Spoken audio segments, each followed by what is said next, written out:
It's time to take command with former NFL tight end Logan Paulsen and former Commanders beat reporter Craig Hoffman. Welcome in to Take Command. I'm Craig Hoffman. That is Logan Paulsen. Logan, happy to be back talking into microphones after a couple days of silence. You ever had to just not talk for a couple days? I don't think that's ever happened to me. That that super extreme, like my voice just doesn't work. Like, I don't know. I've been, knock on wood, been pretty fortunate in that regard. Yeah, it's not a good time, especially when you talk for a living. But happy to be back. Happy to have plenty to talk about too. By the way, you know, we collected a bunch of mailbag questions, and we will certainly answer as many of them as we can. But there's actual news to talk about. Ron Rivera doing the rounds on Press Row or on Radio Row out in Phoenix ahead of the Super Bowl. Congrats to Ron on winning the Salute to Service Award. That was in part why he was doing a lot of these interviews. But he talked about kind of the biggest hot topics that, of course, you know, he's answering questions, and so you'd assume that people asking the questions would ask about. But he talked about a lot of the stuff that we've been talking about over the last couple of weeks on here and on all the shows that we do. But the biggest piece of news, if you will, the one new thing that kind of comes out of this, Logan, that I want to start with is what he said about Chase Young. And he basically said there is a process they're going to go through, and it is not guaranteed that he is going to get his fifth year, he being Chase, get his fifth year option picked up. This is from Michael Phillips' transcription in the Richmond Times-Dispatch. That's what we did with Daron, talking about, you know, waiting it out to the last year. It cost us, but it cost us in a good way because the young man played. He did things the right way. He didn't sit out. He didn't withhold. He could have done that sit-in during training camp, but he didn't. And because he didn't, now we're in a position where we have to find a way to say, thank you, okay, you've earned it. If you look at what Daron did, why wouldn't you think of it that way as a motivator? Believe me, that would be my approach, especially looking at what Daron did and the situation he put himself in. That's on, you know, Chase Young and the idea of whether or not picking up his fifth-year option could be a motivator. As for what goes into the actual Young, well, what goes into is you get an opportunity to sit down, look at his tape with our scouts, talk about the way he played. What do we see in terms of development and growth? We're going to sit in with the doctors, with the trainers. Where is he? How do you feel? Is this something this is going to be long-term? No worries. As long as nothing crazy happens, he's going to be fine. It's worth the risk. We have to go through the process more so than anything else. How surprised are you, Logan, that he made these comments and that's where the organization is on Chase after they brought him back? He played pretty well in those couple of games, and everything seemed to be on the up and up coming out of the year. I mean, I think, excuse me, I think this is something you have to say. I mean, I don't think there's another solution. I think when you look at Chase's career so far, yeah, I mean, he had a pretty solid rookie year.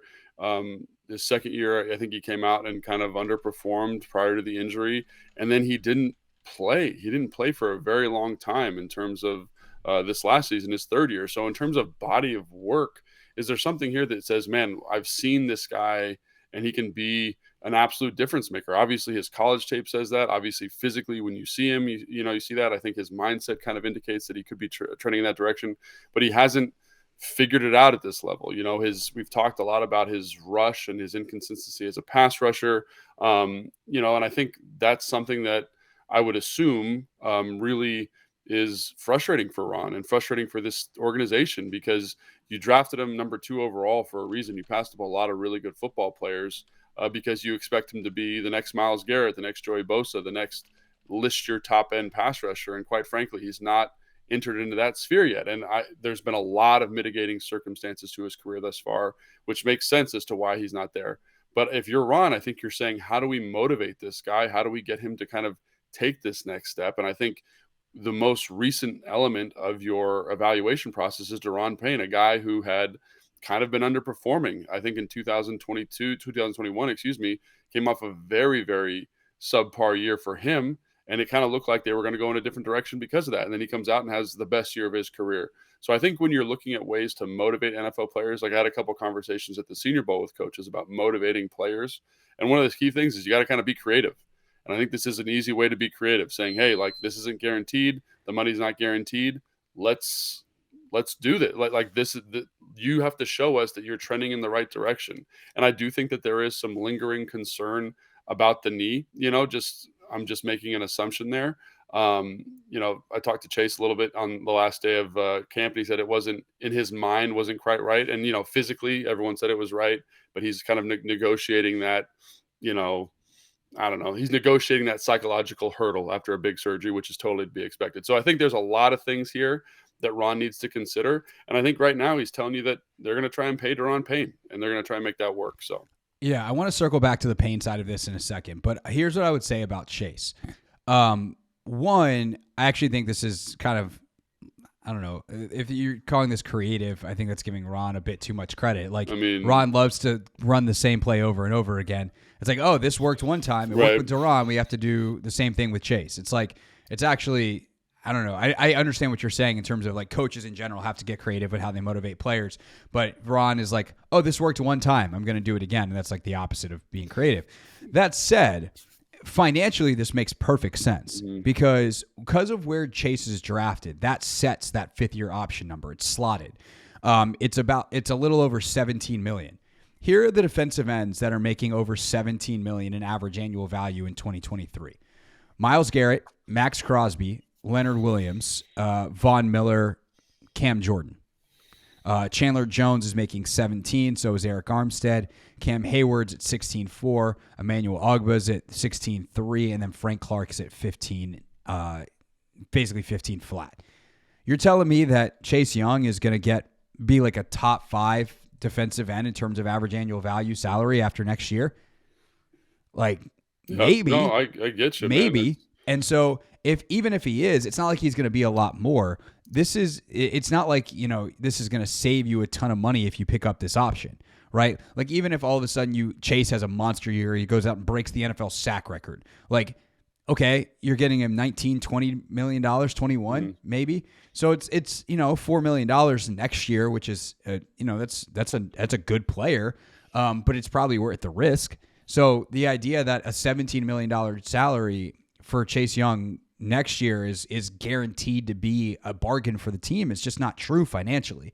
I think that there's a good chance he's making about that and maybe less over some kind of long-term deal. So I do think that, sure, there a motivation now for Chase to go out and prove it. He kind of can't rely on the fact that he's got a guaranteed deal. He can't slow play a rehab or whatever, which, again, I don't think he did. I think his knee was in a bad place. And then the mental hurdles are very real. So I have empathy for those things. But I do think just from a pure finances standpoint, when you start to actually look at it, as shocking as the headline is of this guy that they were so patient with and were so adamant as like part of the future of the franchise that they're not going to pick up the 5th-year option, something that happens for basically anybody who fits that mold because of where he was drafted and because of the finances involved, it's actually completely not surprising to me. No, I agree. I think that's really good insight there in terms of the cap situation. But also it's like, think about it. Like, given his pedigree and given his statistical production, would you pick up his 5th-year option just off of production? And I think my answer is probably not, and I think there's the financial element, there's the production element. These are all factoring in. And I think ultimately this is a good decision. And I know, and I don't like talking about players' money on podcasts because it is their livelihood. It is their thing. He deserves to get paid as much money as the NFL can afford to pay him. But I do understand the team's perspective here in the sense that they are going to be wise with how they allocate resources, especially given the Payne extension that's probably looming if they can get that finalized. And, I just think it's a variable that it's obviously multifactorial. I think this is the right decision for the team. I think it's going to motivate Chase. I think it does everything you want. And I ultimately think it's the right decision. Yeah, and I'm looking at the 5th-year options in general.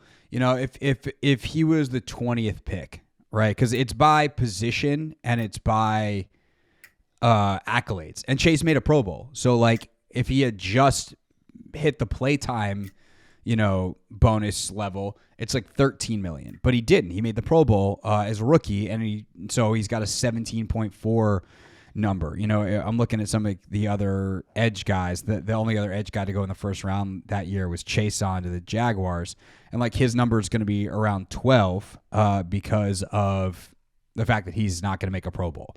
And if it's that number, then sure. You feel more comfortable with it. Right. Yeah. But if it's 13, if it's somewhere there, but it's 17, and that way, like Chase's success that he's had, specifically that rookie year, winning rookie of the year and making the Pro Bowl, specific to what triggers the bonus, actually hurts him in this way in terms of the finances. So now he's got to get back to that level. And by the way, I guess at this point they got to pick it up this year. But if he had made more than one Pro Bowl, it would have been 19. Well, I mean, but I think if he's making multiple Pro Bowls, he's probably a multi-sack, a double-digit sack type of guy. He's probably, kind of in that contention of top edge rusher in the league. I think you feel fine paying him $17 million, right? I think that's not even a question. But I think when you look at the production associated with the cost, it just doesn't align. And I think anybody who's intelligent and looking at these numbers can see that, right? That this moment in his career, understanding all of the adversity that he's gone through financially, it just doesn't make sense for the team to embrace that $17 million number. Like it doesn't make any sense. And I think Chase is still going to be great. But I don't think it makes sense financially at this point. So that brings us to the Daron Payne side of things. And our first question from the mailbag, Sammy Mayo at Sammy Eat the Mayo tweeted me and said, in re-signing Payne, why is it a question? More mobile QBs require more pressure from the middle, keeping them in the pocket. Really good defensive ends are traded, let go regularly. Miller, Clowney, Mack. I love Sweat. Wish we can re-sign him. However, to me, it's clear Payne is more valuable. I will just expand on that, Logan, to say, now if this fifth-year option timeline is what's happening with Chase, if they re-sign Payne, then it would seem that one of those two is gone.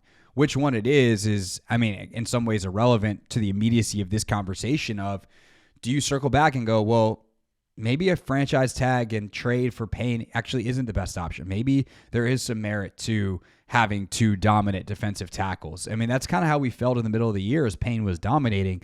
And then as the season wound down, it was like, actually, maybe conventional wisdom is better. I'm pretty split on this, to be honest. I'm curious where your head is at on it. Yeah, so I think those examples of Miller, Mack, and Clowney aren't necessarily great examples. Clowney's never kind of reached that production of the number one overall pick. Mack is definitely on the decline of his career. But even when he was traded from Oakland, they got the kind of return they got for Mack is not what Washington would get for Sweat.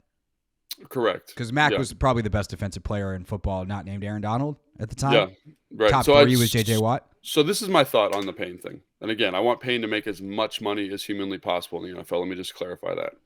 I do think that there's a couple things here. So let's start with this. First off, his value in the NFL will never be higher than it is right now. And people say, oh, what if he has another great year? He's never going to have 11.5 sacks again. In his career, he's not going to reach that number again. It's very, very unlikely. There's a reason that it's a franchise record, right? It's it's hard to consistently generate interior line pressure unless you're Aaron Donald, right? So his value around the league is not going to be any higher than this. Defensive tackles on the move are very, very valuable pieces, right? So what I'm thinking is that the Titans traded A.J. Brown because they couldn't fork over the money for the deal. I do think if I'm Payne's agent, I'm asking for a market-setting contract.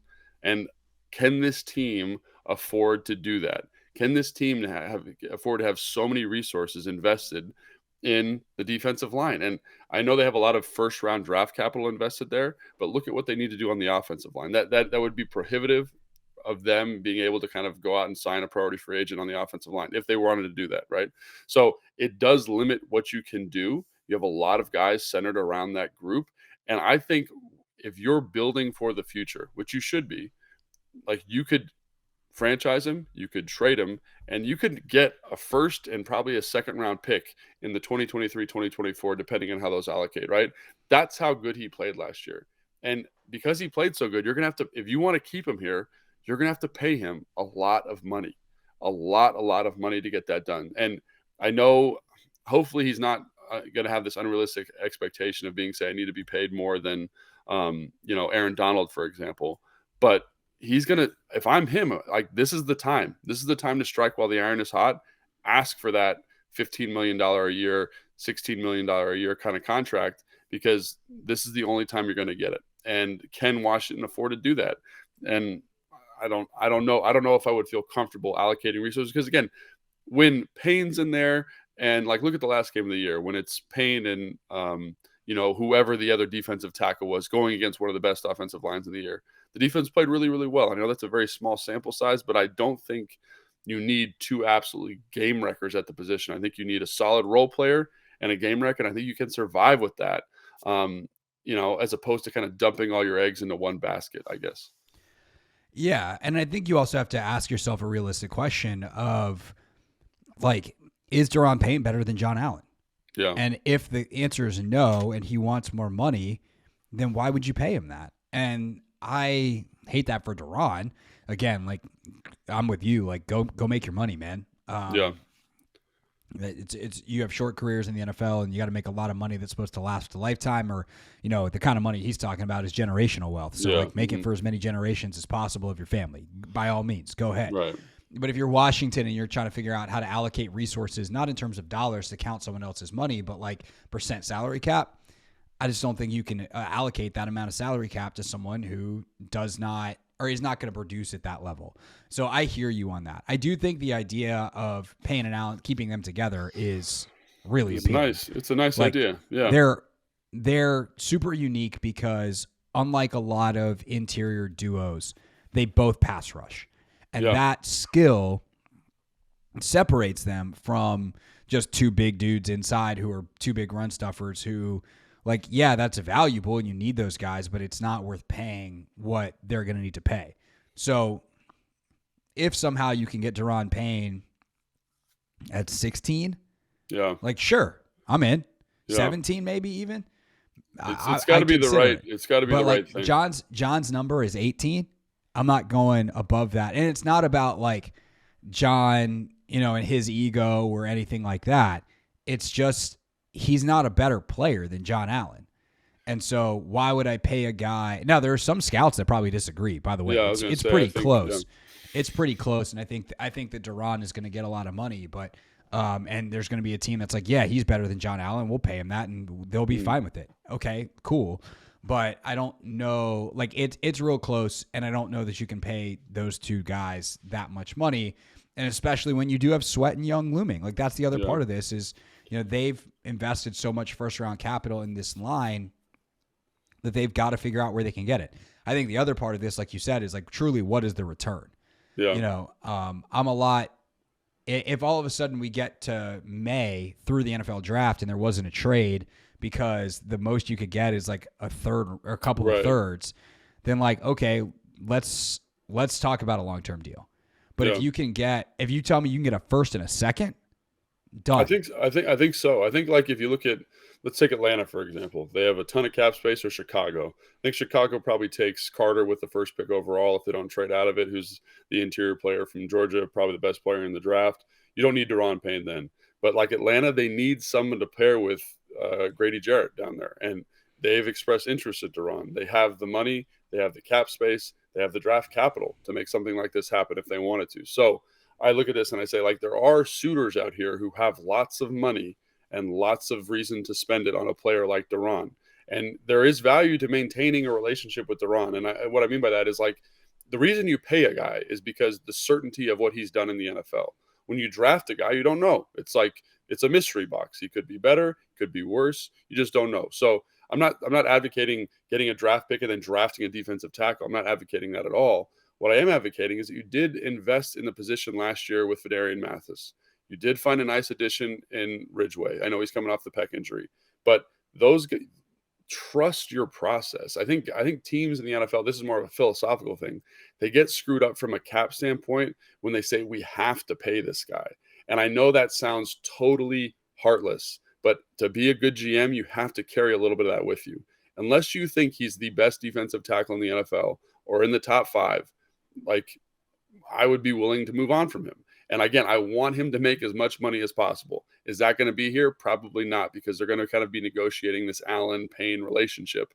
But I do think that it's going to be very, very challenging to get him at a number that's going to allow you to continue to roster build long term. I think, and I'm not a cap expert, so that can be kind of challenging. But those big contracts, they are prohibitive long term. Yeah, no, definitely. And like you said, they've already invested in some of the replacements. So, you know, that should speak to something as well.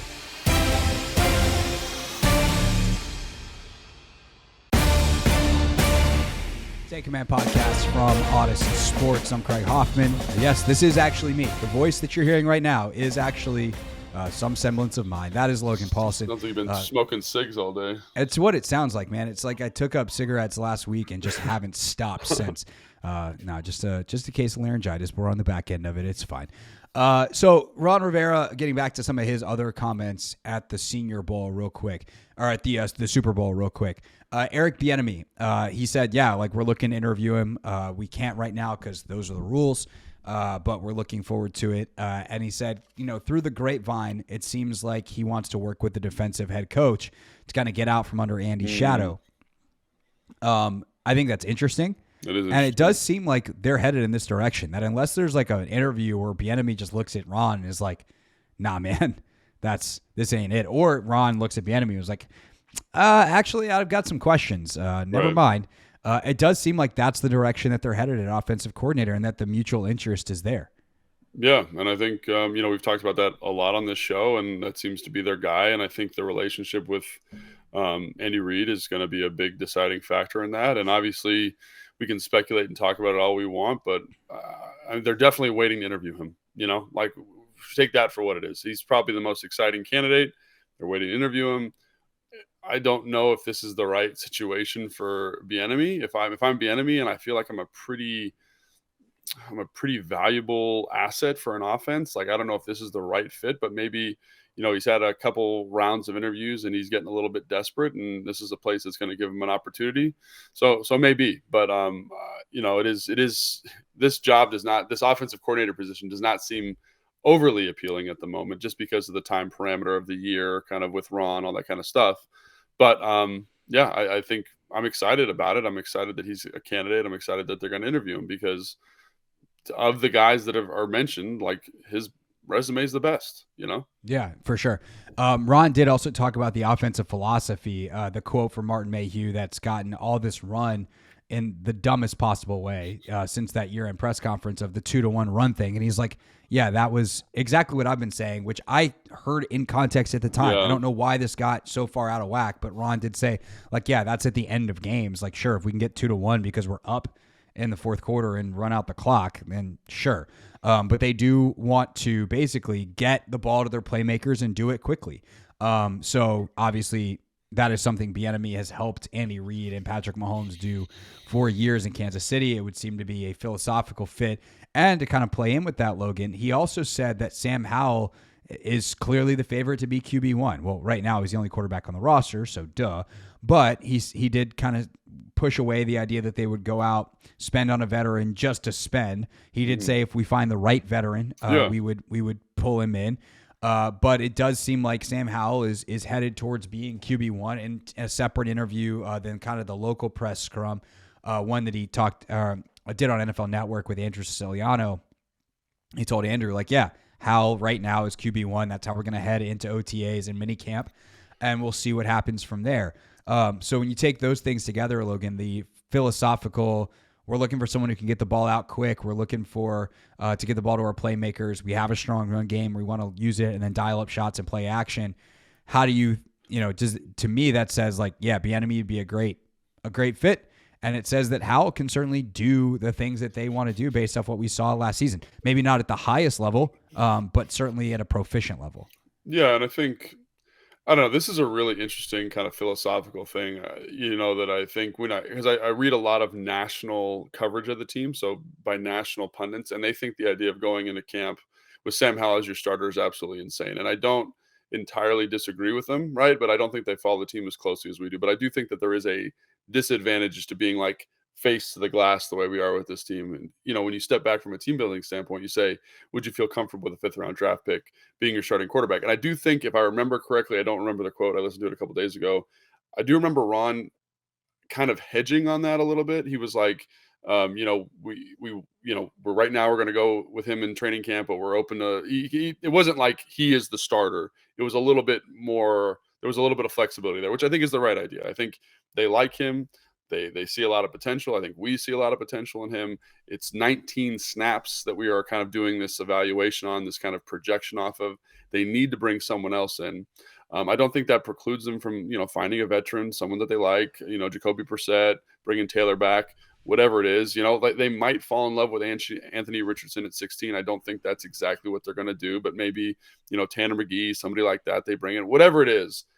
I just don't think it's like this. It wasn't this like ringing endorsement, I felt. I think it was like, this is kind of our plan as of right now, as of February, and we're subject to letting it change. And I think that's kind of how we feel too. Like coming out of the season, seems like he's the guy. Makes sense. If things can change, they, opportunities present themselves that fit this team, they're going to take it, I think. And I think that that's probably the right way to go about it. Yeah, definitely. I mean, like we kind of said with Taylor last year, like a Taylor, a Jacoby Brissett, a David Blau, like those guys are low-end starters, high-end backups. And if Sam Howell is better than that, well, then he should start because, I mean, he's better than a low-end starter. Right. And so if he can beat those guys out, then great. I do think, the national punditry is interesting, right? Ultimately, Sam Howell was a 5th-round pick. So there's no denying, like, every team passed on him for 4 rounds worth of NFL drafting football. But from a prospect grade standpoint, a lot of people had him, 2nd, 3rd? I mean, so if we say, okay, in year 2, do you have a 2nd or 3rd rounder as your starter? It sounds way less crazy. And so I just don't know what to do with that information because I think we all acknowledge Sam is far more physically gifted than the average 5th rounder. He's probably more mentally gifted as well. He's certainly more experienced. He's a 4-year starter who and it's not just experience. It's like he has a good resume. He was really, really good his junior year. And I know he fell off his senior year, but he also picked it up in the run game aspect, which we saw how much that mattered when he got in there. Mm-hmm. There's a lot of resume there that suggests he should have been higher than a 5th-round pick. He ultimately wasn't.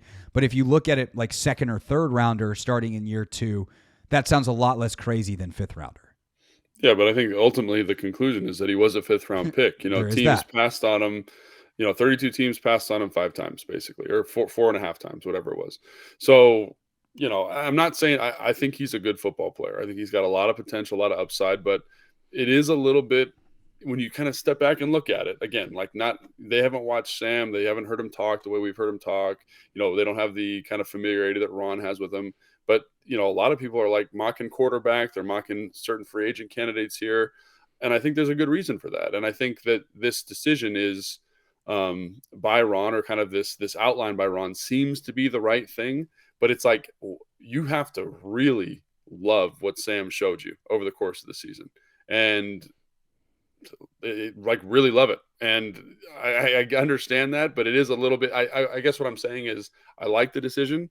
I think it's probably the right decision, but there is a level of risk associated with this that I think needs to be acknowledged with making a decision like this, like there is with any decision, but as opposed to bringing in, I don't know, like Derek Carr, for example, there's risk associated there. Right. I was going to say, what's the risk-free option? Yeah, there's risk associated with everything, but this one it has its own kind of unique risk factors, the inexperience, the limited sample size, the change in coordinator, all those different things. Can he handle it? And it's a big ask to ask a young player to do that. And I hope he can do it. I think we talked about his, the Dallas game kind of ad nauseum, but the quick release, the arm strength, the running ability gets you excited, but it's 19 plays. And are you willing to mortgage your 2023 season on 19 plays? And, it's risky. It's a little bit of a gamble. Yeah, it's just, is that the best odds? And that's the question. Is that's a good point. What's better odds? Is Taylor Heineke better odds? I don't think so. Right. Is Jacoby Brissett maybe for 2023? Maybe. Is David Blau, say it's Bieniemy, do they get Chase Daniel at 38 or whatever he is? Yeah. Been backing up Mahomes forever, but knows that offense inside and out. I don't know. I don't know that any of those guys are any better than Sam Howell. So, right. And certainly none of them have the upside of Sam Howell. So it seems like it would be worth it to go in that direction. Carr's in a bit of a different camp, but right. Again, we're talking wild swings in play from him the last couple of years in terms of the ups and downs of it all. Last thing on the offense, and we got a couple of other mailbag questions we'll get to, but I thought this was fun. And Logan, it's a tight ends question. So, there go your ears perking up. Nick, at Nick with Sports said, could Washington be looking to add a top tight end prospect in the first or second round this year? Or are they happy enough with their young talent they're already developing? Gosh, I love this question. We could, if you've got an hour, we can talk about it for an hour.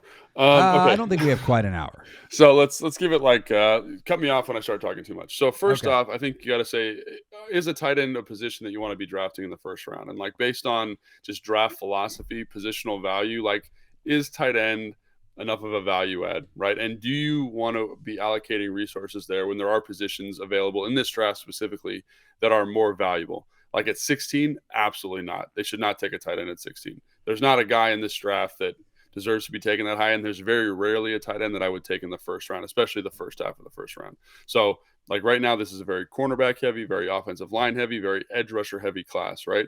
So it'll be interesting to see how the draft falls. I've seen all sorts of different mocks at 16 and guys getting pushed up because of the Senior Bowl and guys getting dropped down. One of the things that I've been talking about with a buddy of mine is let's say the draft falls in a very specific way. Let's say you get your corner in the first round. There is a world where, DeJuan Jones, where Darrell Smith, where all of these offensive linemen, Cody Monch gets drafted ahead of when you're picking in the second round. And then you've picked your DB already, right? You could go safety there. And I also think you could go tight end there just because of how the draft is falling, right? There's Kincaid. There's the kid from Oregon State. There's all these guys with high upside receiving potential that would just be really good value there. There's also linebacker, safety I mentioned, maybe even edge, which is kind of a crazy thing to say, but that's just kind of how go back to the first segment of the podcast, why they might need an edge guy. Yeah. So those will be valuable positions if those offensive linemen I just mentioned get picked. Now I've seen mocks where they don't get picked and Washington picks the DB in the first round. They pick an offensive lineman in the second round. I think for value, that's probably the right decision. Now that's just kind of the draft landscape. There's some very talented guys. I don't think there's that blue chipper guy that's going to change your life offensively. I think there's some good players that I like a lot, but there's no Kyle Pitts. Let's just say that, right? There's no Vernon Davis in this class. That being said, I do think they really like the young guys here. I think, I've had conversations with multiple people on staff that are just we really like what we've got. You got Curtis Hodgins. They think he can develop if he gets a little bit bigger and stronger. Armani, I think, showed you what he can be as a playmaker, given more offensive touches. Cole, I just remember back to training camp, and I remember even in his limited targets this year, you saw the body control, you saw the physical competitiveness, and you've got one of the best blocking tight ends in the NFL in John Bates. So when you see a room like that, the upside of this room is crazy. You have 3 young guys in their second year who could be outstanding. They could be very, very good NFL starters for very, very low cost.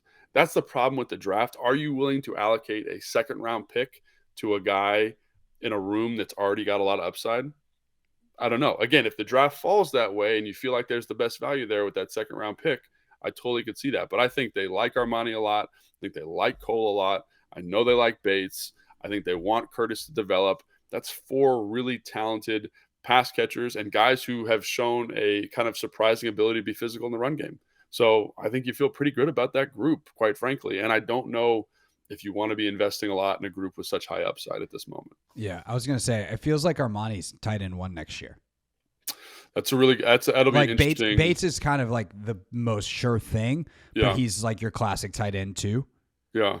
I think if you're looking for a guy that can be this kind of Travis Kelce, Greg Olsen, analogous guy, I think it's Armani, right? I think that's kind of the way the staff is viewing him.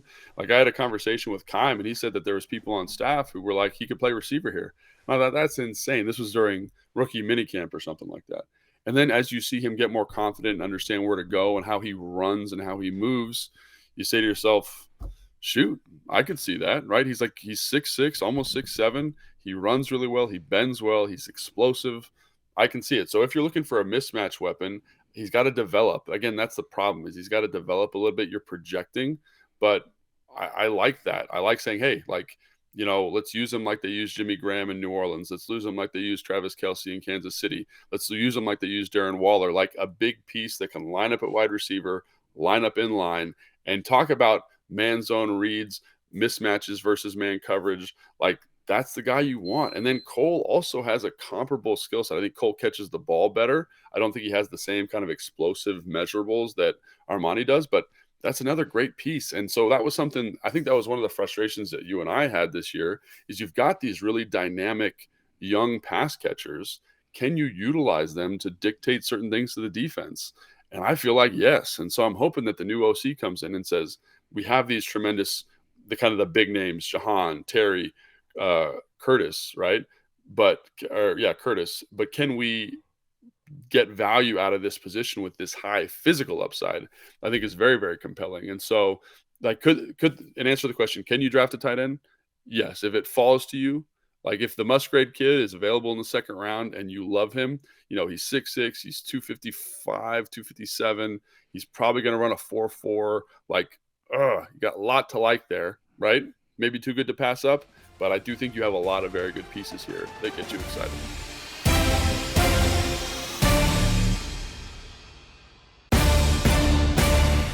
Take Command podcast from Odyssey Sports. I'm Craig Hoffman. That is Logan Paulsen. All right, last 10 minutes or so here. Let's try to get into more questions.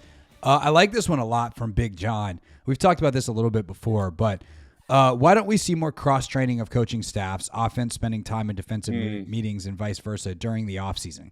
Kyle has credited that a lot with his development. Seems like a good oppo research. I agree, man. Like at the end of the day, you want to know what your opponent's thinking so that you can try to defeat it, how they approach certain things, how they look at what you do.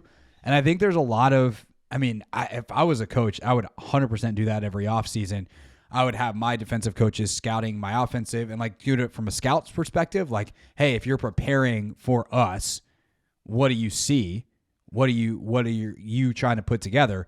But I would also have in the meetings, like let's divide up and come up with a game plan and a defensive and an offensive, and let's do it with a room of mixed coaches and see how it's different than when we just have all defensive coaches or all offensive coaches in the room, because you just see the game differently and where the weaknesses, the strengths, places you can exploit, places you feel comfortable, all that. Yeah, I remember this was something, Wes Phillips was here and he was kind of in between jobs for a minute, and his dad, Wade, was coaching in LA.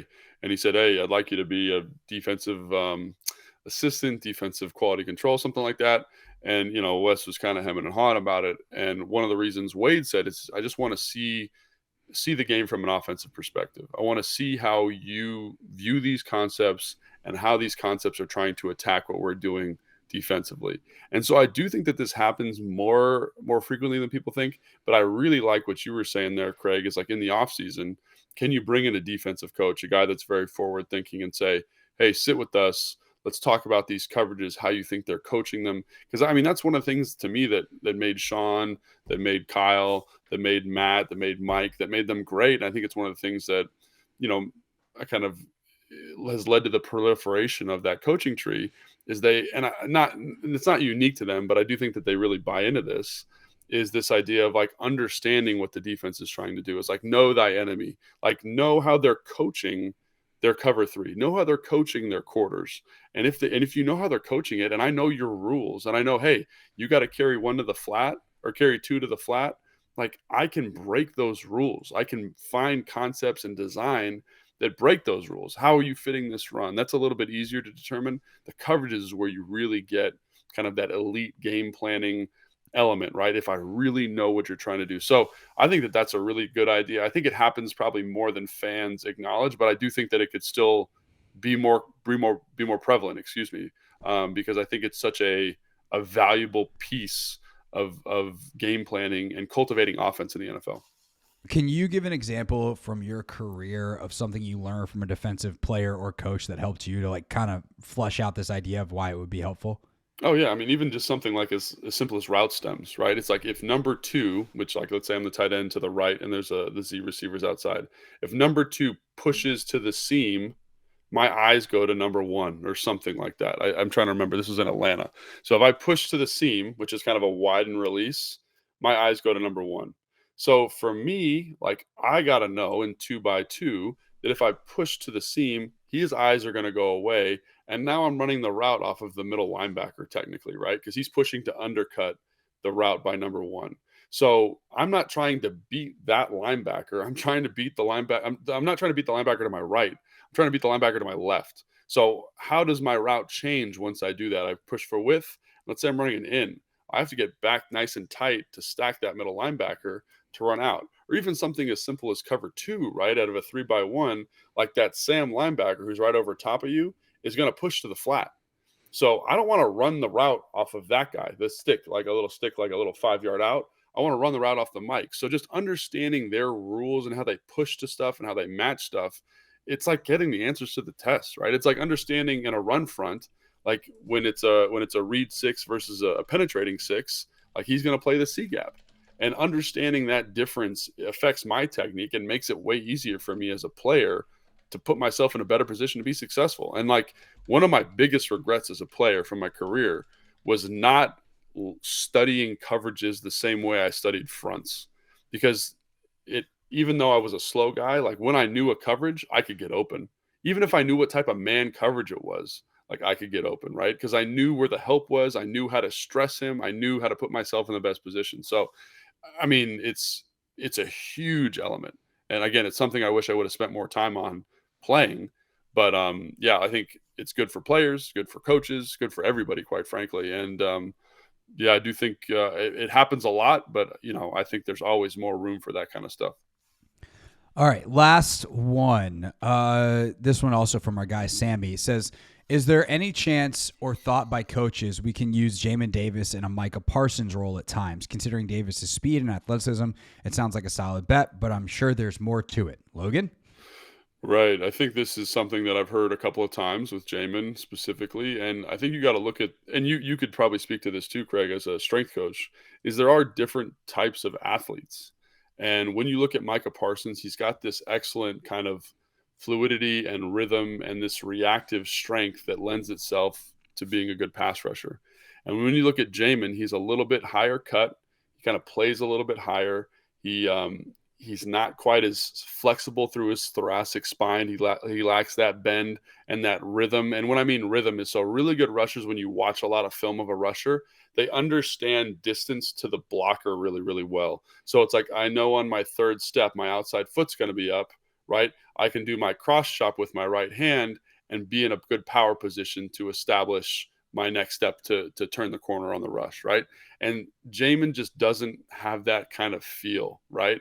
And I think when you say Micah Parsons compared to Jamin Davis from an athletic standpoint, I think it's easy to say, oh, they're the same, right?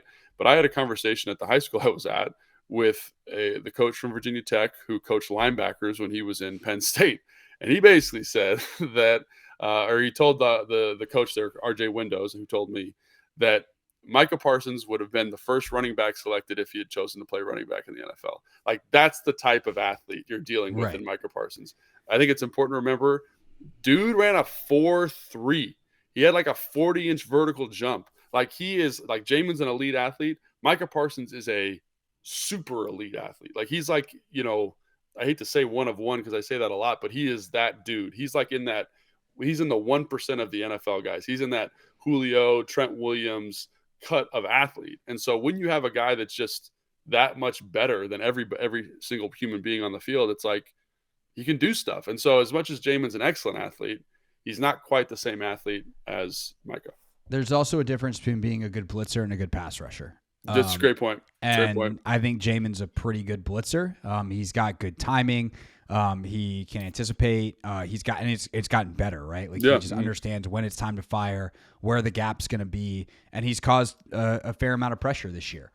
That's different than lining up over Trent Williams and being like, let's have a go. Right. If Jamin lines up over Trent Williams, well, Trent's a bad example because if everyone lines up over Trent, you're not going to have a great day. But if you line up over an offensive tackle and it's like one-on-one, I'm coming, I don't know that goes so great for Jamin. And again, that doesn't make him a bad football player. He's just a middle linebacker. He's a linebacker. He's not an edge player. There's a reason that edge players look like Chase and Montez and Von Miller. They're heavier through their lower half. Mm-hmm. There's a more power there. There's more anchor there. There's more drive there. And Jamin, again, if he tried to line up and hit me, I would go flying. But I'm not an offensive tackle in the NFL. Let me just say this. Like, I would like to pass block Jamin. I would not like to pass block Micah Parsons, right? And it's a little bit because of the feel. He just doesn't have the feel for it. Now, to Jamin's credit, because I don't want people to think we're hating on Jamin, like, he's a much better coverage player than Micah is. Like, while Micah is very good at, like, rushing, like, Jamin understands spots pretty well. He understands how to, like, line up in man coverage, and he's improved in that area a lot. And so this is going to sound crazy, but a lot of people, say Micah, and they should, because he's a beast. But, like, in terms of pure linebacker play, Jamin's probably a better linebacker at this point in his career because of the coverage ability and because of that, the blitzing ability. He is a more conventional player at the position. So I think it's easy for fans to be like, oh man, let's use him like Micah Parsons. It's important to remember Micah Parsons is very athletically gifted to rush the passer in the way that he is, but it detracts from his ability to do some of the stuff that Jamin does really well. And so that's one of the things about the draft and a talent evaluation, all this kind of stuff that makes it kind of fun is I bet you there are some teams, not Micah Parsons, Jamin Davis is a little bit of a rough example, but who would value Jamin's skill set very, very highly compared to some other linebackers, in the NFL. Sure. I think every team would rather have Micah Parsons than Jamin, but that says more about Micah than it does Jamin. That's not saying Jamin, like saying Jamin Davis is not Micah Parsons does not mean Jamin Davis is a bad football player. Like Micah Parsons, did he win Defensive Player of the Year last year? No, but he was up for rookie, it for a long but he was up for it. Yeah. As a rookie. Last year you're saying. I don't know. He was close though. He was close. Yeah, I mean he's an all-pro player. People I forget, some old head that was working with Bill Parcells said he was just as good as Lawrence Taylor, who might be the best defensive player in the history of the NFL. Like it's a different pantheon of athlete that you're dealing with. So and that again, to get back to the root of the question of like, could you use him in a Micah Parsons role? That's why you can't, because he's just not that kind of athlete. As athletic and skilled as Jamin is, it's a different skill set. And so that's why it doesn't really work. Could they blitz him more? Maybe, but blitzing is different than lining up over a tackle and just being like, go ahead, man. Have a good time. That's such a good point, because it is a different skill set. But also it's like Micah Parsons hasn't played defensive end since high school. Think about that. And he's just out there beating the best offensive lineman in the world. Like, it is unbelievable when you sit down and think about it. His athletic, and he's just off of some athletic stuff. Like when you watch his rushes, it's not like, oh, that's a really detailed rush. It's like he's just strong and fast, and he's good at kind of understanding leverages. And which the leverage part is it's a big deal. It's a big deal. Huge deal. All right, that is the podcast for this week. We'll be back with 2 more next week. Thanks for the patience on the extra day's wait. Apologies. I didn't have a voice, which makes it really hard to do a podcast. But should be back Tuesday, Thursday, next week, Monday, Wednesday on the YouTube. So make sure you're subscribed wherever you are watching or listening right now. If you combine those words, Logan, it's watching right now. For Logan, I'm Craig. We'll see you next time on Take a Minute.